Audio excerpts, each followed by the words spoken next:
The next question is, why are most Muslim scholars silent on the brutality, atrocity, and oppression in Gaza? Ya salam alaik. What a beautiful question. What did you do, my friend?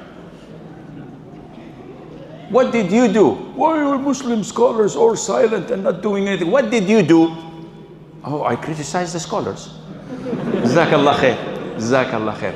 Ya akhi, Muslim scholars all over the world are talking within their ability.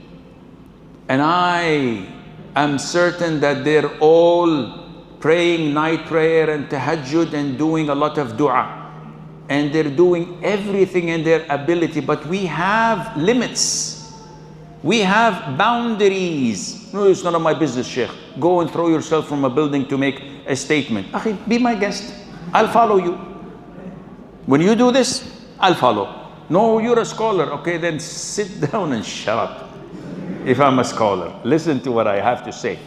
You don't have the ability to speak and judge things from your ivory tower when you yourself are not doing anything. The scholars have limitations, have boundaries, and they do their level best. Ya akhi, let's assume they're cowards. Let's assume they don't have a spine. Don't they have many, many good things that they're contributing to the community and to the Muslims and then benefiting it? It's the only thing left in this world is to do this thing that you want them to do. Okay, we support Gaza. May Allah destroy Israel. Say Amin. So someone hesitant. Should I do this? I don't know. My contract is upon to renewal next month. May Allah destroy Gaza. So what? We support our Muslims, brothers and sisters, unconditionally. Not only in Palestine, in China, in the Rohingya in Burma, we support them wherever there is oppression. But then what? Oh, Sheikh, why don't you speak about this and that? Okay, I'll speak about it. What about this and that? Is this top of the pops? Are we in the music industry? I'll list the 10 best songs. What you like me to sing for you? This is not Islam. And this is a problem with laymen, with people of ignorance, people who do not study the deen. I come and give a khutbah. Whoa, good khutbah, Sheikh, but why didn't you speak about this and that? Okay, next week I speak about this and that.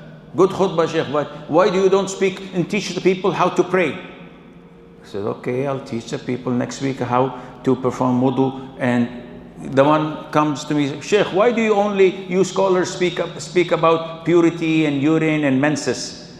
Why did you speak about something that benefits the ummah? Akhi, how many topics do I have? Gazillion. How many khutbah do I have? 54 a year. And if you look at my track record of 37 years of khutbah, alhamdulillah, before I retired last year, you will find that I've covered everything almost. Still, every khutbah, at the end, someone comes to me and say, Sheikh, why did you speak about this? So I speak about this next week. Sheikh, why did you speak about the seerah? We don't know the Prophet, so I speak something about the seerah. I said, Sheikh, this is all what you do, Sufi stuff. Talk about politics. I speak about politics. And then another says, Sheikh, you are Khawarij. You're doing this and that. Speak about Tahara. I speak about Tahara. Back again to menses and postnatal bleeding. Or call Elon Musk and go to another planet. Maybe they will establish a new masjid. This is not how it is done.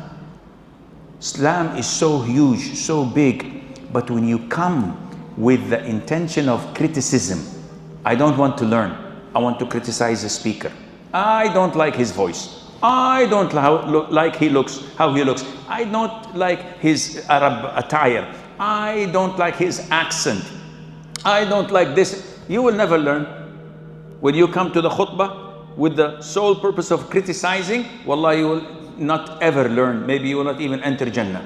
A'udhu billah. Why? Because your intention is not for the sake of Allah. Your intention is to criticize. No, come to benefit, even if the man giving khutbah or leading the prayer is much, much less than you in knowledge. Because your objective is to learn and to get closer to Allah, even if a child comes and gives you advice. you learn it and you benefit from it. And Allah knows best.